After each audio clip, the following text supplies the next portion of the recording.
responder o que é parábola? Glória a Deus. A igreja sabe responder o que é parábola?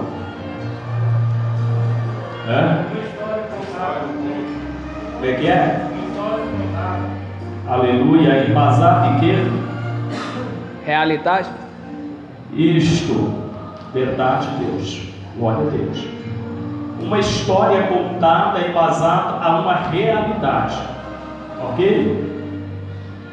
E essa realidade vocês vão procurar já entender agora como que funciona a pregação que Jesus pregava, né? Ainda vivo, antes de morrer e ressuscitar aos céus, ele costumava pregar destas formas. Glória a Deus. E aquele que tinha sede de conhecimento, às vezes não procurava no meio da multidão, mas chamava, né, o seu mestre, o seu senhor em particular, e disse: mestre, o que quer dizer isso? Né? E ali o Senhor ia ter uma pequena escola bíblica dominical e ia dar para ele o respaldo e aquela mensagem falada. Amém? Disse assim: e disse-lhe um certo homem, tinha 2 filhos, e o mais moço dele disse ao pai: pai, dai-me a parte da fazenda que me pertence. E ele repartiu por ele a fazenda. Poucos dias depois, o filho mais novo, escutando tudo, partiu para uma terra longínqua. Ali desperdiçou a sua fazenda, vivendo dissolutamente. Amém? Glória a Deus. Somente até aí. Pode assentar um instante. Glória a Deus. Aleluia a Deus. Gostaria que você só deixasse a Bíblia aberta, né? Deixa ela aberta no texto, no capítulo. Põe ela no colo aí, ou na cadeira do lado. E está faltando uma coisa bonita para Jesus.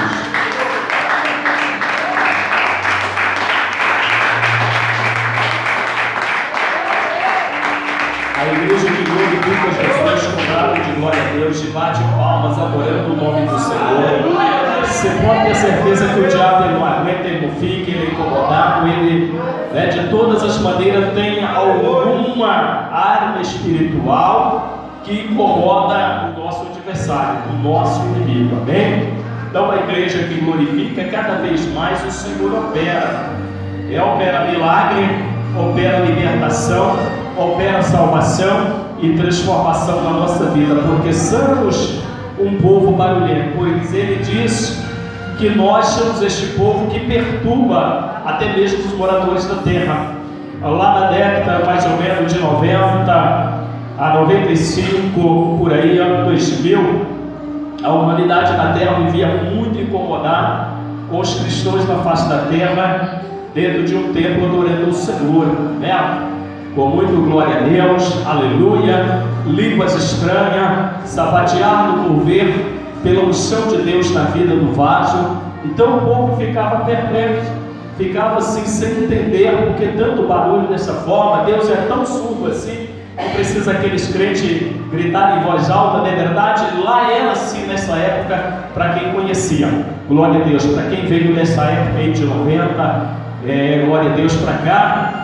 Você pode reparar que a igreja, quase por em geral, sofreu uma decadência muito grande nessa área, glória a Deus, de ser impactado pelo poder de Deus, e de ir para casa glorificando, vinha para os cultos glorificando, ia para o serviço glorificando. Por quê? Porque o Espírito de Deus descia naquele ambiente, enchia a igreja ficava perplexa com o poder de Deus. Aleluia a Deus.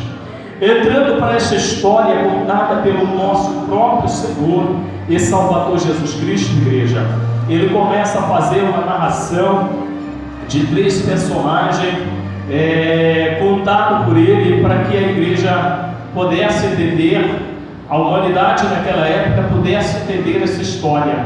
Então Jesus, eu acredito que Jesus estava ali pregando para uma grande multidão de pessoas incrédulas, pessoas religiosas, pessoas leigas, pessoas enfermas, pessoas possessas, outros ali só esperando a mensagem terminar, esperando ele falar uma palavra de milagre, uma palavra que liberta, uma palavra que transforma naquele momento. Quando ele pregava, ele começava a usar esse termo de uma parábola. Ele disse assim: olha, um certo homem, ele tinha 2 filhos, e este homem era um fazendeiro, e este homem ali possuía muita riqueza, possuía muitos bens financeiramente, e chegando um dia, aquele jovem com certeza orava todos os dias da manhã, a ir por campo trabalhar, alimentar os animais, cultivar a terra, plantar, aleluia, Deus, colher frutos,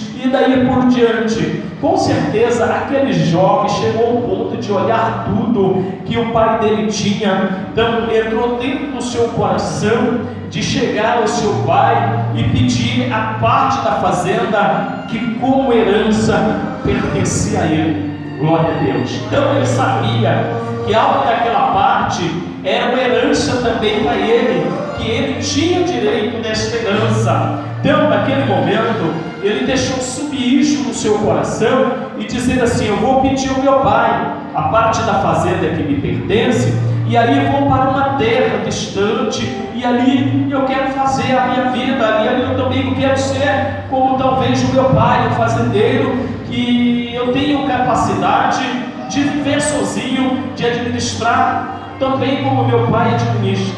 Aleluia a Deus. E engraçado que, amado, que se você reparar na leitura da palavra, está falando aqui o mais novo, glória a Deus. Está falando do mais novo, não do mais velho, glória a Deus. O que eu venho entender com isso? Aleluia a Deus. Que sempre às vezes o mais novo, ele é meio escapiciado, é verdade?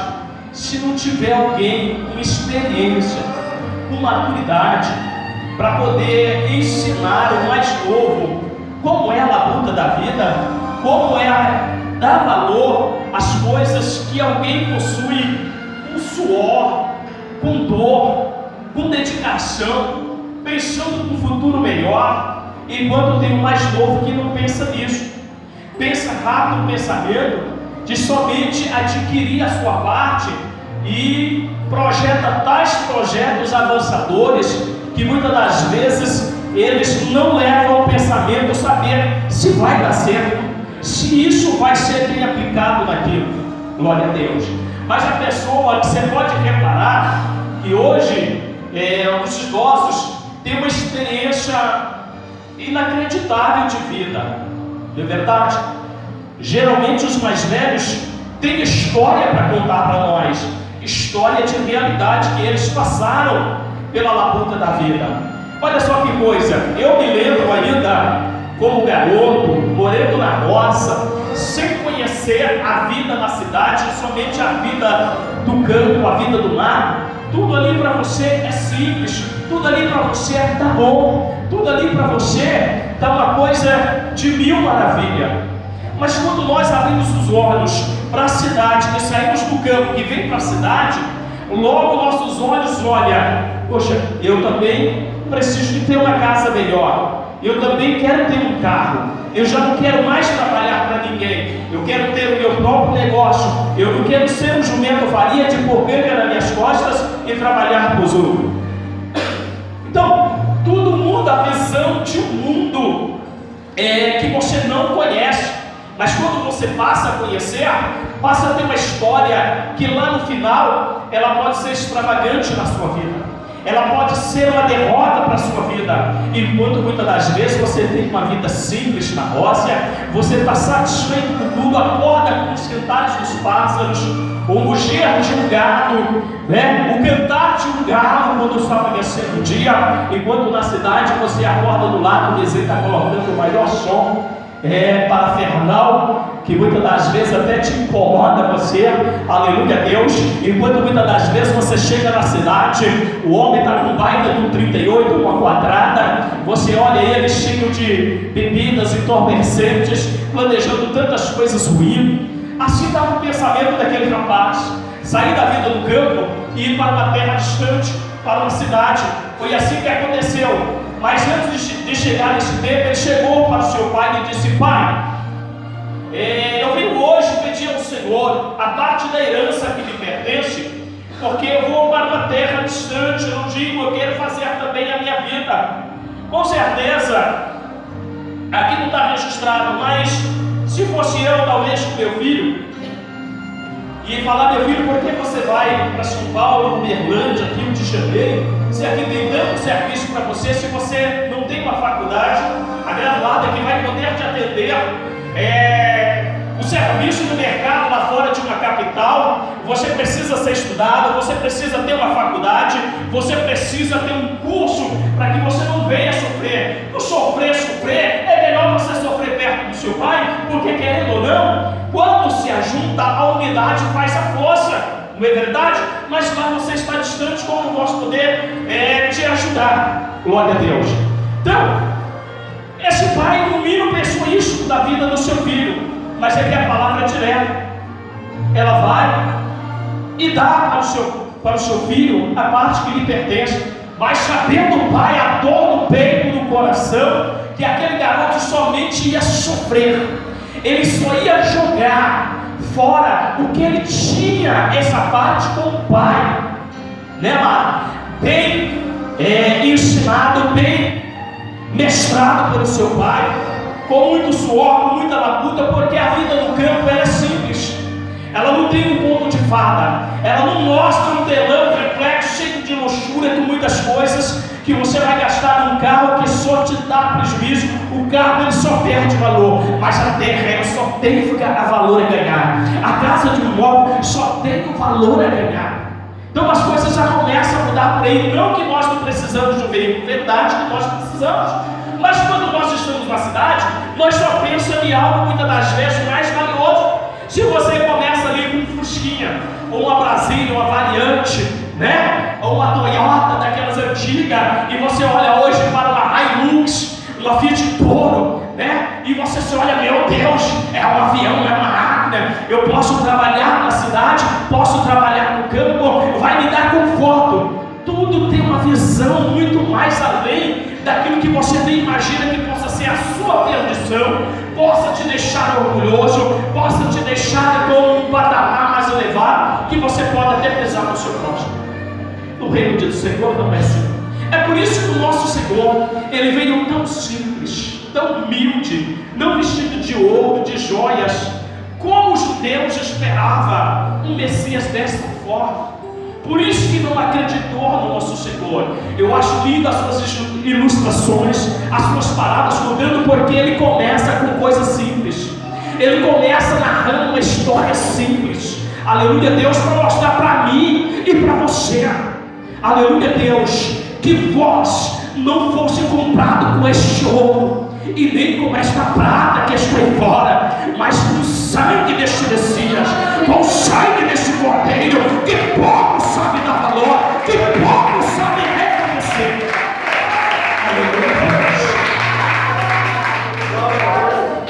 Portanto, o reino dos céus é para os menores, não para os grandes. Está cheio de igreja que chegam doutorados, homens honestos, super caríssimos, formatura, meu Deus amado, chavados, carrões. Logo os pastores pegam e colocam aqueles homens no púlpito. Mas chega o irmão da roça de botina, aleluia a Deus. Me lembro quando eu ainda cheguei a congregar de botina. Minha esposa falava: ah não, misericórdia, mas eu não sei de sandália, eu fiquei de botina. Eu vou com o que Deus me deu, eu vou com o que Deus me colocou. Aleluia, Deus. Não adianta eu mostrar para você aqui uma vida tão bonita, tão bem internada. Quando você olha dentro da minha casa, talvez eu estou sentado no banquinho feito de caixote. Aleluia, Deus. Talvez você olhe o solar do meu sapato, já foi pregado, já foi colado, porque eu não tenho mais do que comprar outro, e compro uma graxinha desse bem pretão, aquela gravatinha de seda, aquela camisinha bem gomada, e você olha: pastor está cheio, esse pastor tem dinheiro. Aleluia, Deus. Enquanto lá no fundo você olha: meu Deus, achei que o pastor era uma coisa, era outra. Por isso que eu gosto de ser o que eu sou. Se eu tenho roupas boas para vestir, visto. Se eu não tenho, eu visto aquela que eu tenho. Se eu tiver que sentar no meio da manobra para falar de Jesus e sentar naquela calçada junto com ele, eu vou sentar também com ele. Porque assim, se você olhar no Evangelho, Jesus sentava no meio dos coxos, no meio dos aleijados, das ovelhas perdidas, dos doentes.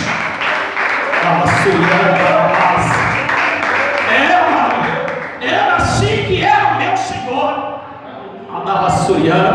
Mas hoje ele está à destra do Pai. Já tem uma cidade maravilhosa. Aleluia, Deus. Por isso que ele diz num dos seus sermões, aleluia, Deus, em Mateus, os sermões da bem-aventurança. Bem-aventurados sois vós que são pobres de espíritos. Aleluia, Deus, porque lá no céu vós sereis ricos. Bem-aventurados sois vós que é manso. Aleluia, Deus, porque herdarão a terra prometida. Porque o que está cheio de crente bravo, você olha para aquela cacona toda bonita e deixa olhar, meu Deus, esse homem é mão de Deus, né? Eu vou pedir o pastor para orar para mim ser curado, para mim poder alcançar o meu milagre na porta do trabalho, e às vezes não acontece nada. Quando você pede o irmãozinho que está sentado no banco e diz, irmão, ora para mim, que o irmão ora, cheio do Espírito Santo de Deus. Assim diz o Senhor, a partir de hoje, Deus muda o teu cativeiro. E o milagre acontece, meu amado. A obra de Deus acontece, porque o que ele tira de dentro, aí a chance que Deus colocou lá dentro do coração daquele homem. Glória a Deus. Então aquele rapaz ajunta tudo e vai embora. O pai talvez fique olhando aquele filho, juntando todo o teu tesouro, indo para uma terra distante, uma terra desconhecida. Aleluia, Deus. E ali a palavra de Deus diz que ele chega naquela cidade. Aquela cidade está bem sucedido. E aquele rapaz chega com muito dinheiro. A primeira coisa que ele faz, que ele pega o seu dinheiro, que ele pega a sua parte, ele vai para esgotar. Convoca ali rapazes que ele nem conhece, começa a fazer amizade. Mas este mundo, a realidade é isso. Você vale no que você tem. Aleluia, Deus. Se hoje aqui você não tem nada, aleluia, Deus, ninguém te gosta, ninguém te chama para comer um churrasco, ninguém diz que você é bom, aleluia, Deus. Mas se amanhã ou depois Deus te abençoe grandemente, financeiramente, aleluia, Deus, está seu irmão te dizendo, doutor Alessandro, mestre do Senhor Jesus, o irmão chega no Hilux, o irmão chega no Camaro, o irmão chega no Jaguar, aleluia, Deus. Irmão, olha, deixa o irmão sentar aqui. O dízimo desse irmão, a oferta desse irmão é alta, aleluia, Deus. Ele encosta perto desse irmão e até conta toda a sua vida. Ô pastor, eu estou passando isso, doutor, a minha vida está difícil, mas já está encostando, dando uma mudada para ver se o irmão tira ali pelo menos R$1.000, oferta de R$1.000, para abençoar aquele irmão, ou de R$500 para poder abençoar aquele irmão. Aleluia, Deus. E aquele rapaz fez isso.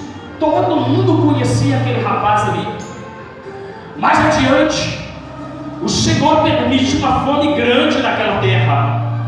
E quando chega aquela fome, aquele rapaz já não tem mais nada. Aquele rapaz que poderia pegar aquele dinheiro, chegar naquela cidade, começar a investir no negócio para ser um empresário daquela cidade, se precaver da fome que estava vindo. É bom baseadamente a história de José. José ali é sequestrado, José é vendido como escravo, José apanha, José é preso. Mas no momento certo, Deus começa a honrar a vida de José. Sabe por quê? Porque José sabe ser humilde, José sabe ser servo do Senhor em terra de escravos. A diferença é essa, é que você sabe ser homem de Deus, sabe ser mulher de Deus em uma terra de escravos. Aleluia, Deus. E talvez Deus permite você chegar ali, porque Ele quer mudar a sua história. Talvez na cidade grande Deus não mudou. Talvez em Nova York, Estados Unidos, Orlando, aleluia, Deus não mudou essa história. E de repente Ele leva para uma cidadezinha de 20 mil, 30 mil habitantes. E você diz, fazer o que aqui? apacentar porco, cuidar de burro selvagem, colher café, trabalhei em corte de cana. Meu Deus, em quanta cidade grande eu tenho grandes empregos para oferecer para mim, e eu estou logo aqui nesta terra. Aleluia, Deus. Mas o segredo é: Deus quer abater o soberbo e quer levantar o humilde. Deus quer exaltar aquele que é humilde, para que aquele soberbo vier ser abatido, ele possa enxergar você sentado em um trono de majestade em que o Senhor colocar. Deus tinha colocado esse jovem lá naquele trono, só que para ele não estava bom. Ele queria ser patrão, ele não queria que o seu pai fosse patrão, mas ele queria ser patrão. Aquela terra veio uma fome tão grande, aquele rapaz já não tinha mais nada. E de repente, ele lembrou do endereço daqueles rapazes que estavam com ele naquele banquete. Gastou todo o seu dinheiro com as meretrizes. Que a primeira coisa que um garoto imaduro, ali a Bíblia, se você for adiante, ele desperdiçou todos os teus bens em coisas que não eram necessárias. Então a primeira coisa, o rapaz chega: poxa, eu sou filho de fazendeiro, estou bonito nesta terra, o que tem de mulher para mim nesta noite? Cada noite eu posso escolher cada uma que eu quiser. A mulher sem Deus, ela não gosta do homem, mas ela gosta do dinheiro que o homem tem. Você está entendendo? Não estou dizendo a mulher de Deus, a mulher que não tem Deus. Vice-versa, assim também o homem que não tem Deus. Eles só pensam nos prazeres desse mundo, contaminados de pecado que leva à morte. Aleluia. E então aquele rapaz começou a bater: ô Anderson, é eu, José. Cheguei há poucos dias nessa cidade, você lembra de mim? Moço, eu não estou lembrado não, cara. A cidade já está vivendo a calamidade. Quem que você vai lembrar de quem? Você vai lembrar da sua barriga, você vai lembrar de alguém que está dentro da sua porta, mas de quem está lá fora você não vai lembrar. Aleluia, Deus. Rapaz, eu tive com você aquelas noitadas, paguei tantas coisas, eu não te conheço não, cara. Dá uma fome tremenda aí, nós estamos vivendo muito com medo, porque ladrão tem demais para roubar, mercenários tem demais por aí, cara. Dá licença da minha porta, eu não te conheço não. Vai para outra porta e bate na porta do João. João, sou eu, o José. Você lembra de mim quando eu cheguei naquela cidade aqui? O que estava de amigo, você também estava. E hoje eu vim bater na sua porta porque eu estou passando fome. Eu não tenho o que comer. Eles, cara, eu não te conheço não, meu amigo. A cidade está vivendo um momento, um caos aí, meu querido, que não dá para confiar em ninguém mais não. Você está entendendo? Quando você tem, você está confiando. Enquanto você não tem, ninguém confia mais em você. Por exemplo, hoje você chega lá na mercearia do Joaquim e diz assim: Joaquim, eu estou desempregado, tenho 3 filhos barrigudinhos lá em casa, 2 estão na mamadeira e o outro já come comida. Cara, eu estou com um serviço ali amanhã para fazer, não tem como o senhor me vender aí algumas coisinhas piadas para me poder te pagar aqui amanhã ou a semana que vem, não? Aí o Joaquim olha para aquele rapaz, o pé na cara dele, e fala: você não tem cara que é trabalhador não. Você não tem cara que é uma pessoa direita que vai pagar não. Glória a Deus. Esse rapaz estava assim, ele não tinha mais nada, ele ia pagar o quê? Era um caos de fome, meus amados. Aí ele foi para os fazendeiros, para o campo, foi apelar para quem tinha dinheiro a pedir serviço. Chegou para os fazendeiros: moço, me dá serviço. Não tem. Chegava para outro: moço, me dá um serviço para me poder trabalhar. Não tem.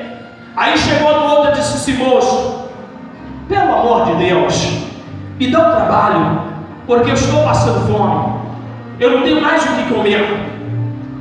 O moço falou: vai apacentar porcos, aí eu te pago para você comer. Ele foi apacentar porcos. Engraçado que lá na cultura da velha aliança do judaísmo, essa carne desse animal era considerada imundo. Ninguém poderia comer, só aqueles que não conheciam as leis. Aí sim eles comiam. Mas quando estava na lei da Torá, aquele que conhecia e servia na velha aliança não poderia comer esta carne. E engraçado que nós encontramos o Senhor, o Messias, ainda vivo antes de ser crucificado, antes de ser traído. Ele dá esse relato e coloca este animal. Aquele rapaz vai para um lugar imundo, um lugar sujo, ali alimentar aquele animal tão impuro do mundo, que quando ele olhava para a comida daquele animal, ele desejava alimentar e encher o seu estômago. Será que vocês estão podendo compreender o que era fome?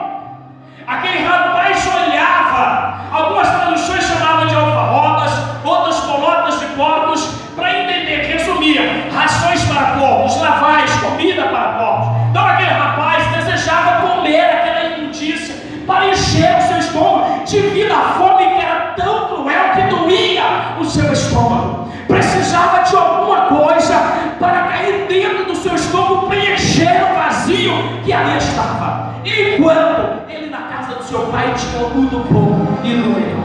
Aleluia! Vou chegar no ponto que você vai sair daqui e vai dizer: meu Deus, eu não tenho que deixar Jesus, eu não tenho que deixar o Evangelho, eu não tenho que deixar a fonte que me sustenta a minha alma, o meu espírito e o meu corpo físico. Aleluia, Deus. Então aquele rapaz foi e estava apacentando. Aí quando de repente bate nele a lembrança do seu pai, bate nele a lembrança do jornaleiro do seu pai. Ele diz assim: quantos jornaleiros, ele nem colocou o seu pai e nem o seu irmão, porque ele sabia, a conduta do seu pai era tratar bem os funcionários, alimentar bem os funcionários, para que ele ali se sinta seguro naquele ambiente de trabalho, gostoso de trabalhar ali, porque o seu patrão é um pai. É um pai. É difícil hoje você olhar e dizer assim: eu tenho um patrão, um pai, porque na hora difícil ele está ali comigo, para que nos momentos difíceis ele sempre está ali comigo. Jesus vem ensinando isso nessa natureza para nós, meus amados, que ele sempre é pai, sempre é Deus, sempre está cuidando de nós. Por que nós temos que sair desse aprisco? Para comer o que é lá fora, para alimentar de que é lá fora, de uma imundícia que aparentemente no seu estômago, ao cair, parece ser bom, mas ao ele ser diluído pelo estômago, ele começa a trazer a consequência de amargor, de derrota, de fel, cheira a morte. Aleluia, Deus. E aquele rapaz disse assim: quando o jornaleiro do meu pai tem abundância de pão, e eu aqui pereço de fome. Olha só a ilustração que ele coloca naquele momento. Ele não coloca nem o seu pai lá na sua bancada da sua mesa, comendo do melhor. Ele colocou os seus empregados do seu pai. Sinal que o pai dele, aquele que comia, ele também dava para os seus trabalhadores. Não era aquele patrão que só comia ali, perdeu e dava o osso para os seus empregados. Era um patrão que sabia valorizar alguém humano. Era alguém também com sentimento. Era alguém também que precisava de ajuda. Aleluia, Deus. Aí ele disse assim: levantai e irei ter com meu pai, e já vou dizer para o meu pai. Olha a confissão dele. Quando alguém erra, quando alguém sabe que tem errado, ele sabe que é o momento de confessar.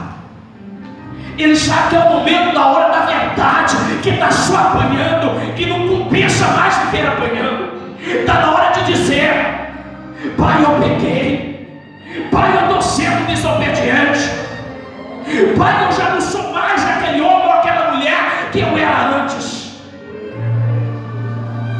O que o diabo não quer é que nós reconhecemos que erramos e precisamos agora confessar. Precisamos agora dialogar com o nosso Pai.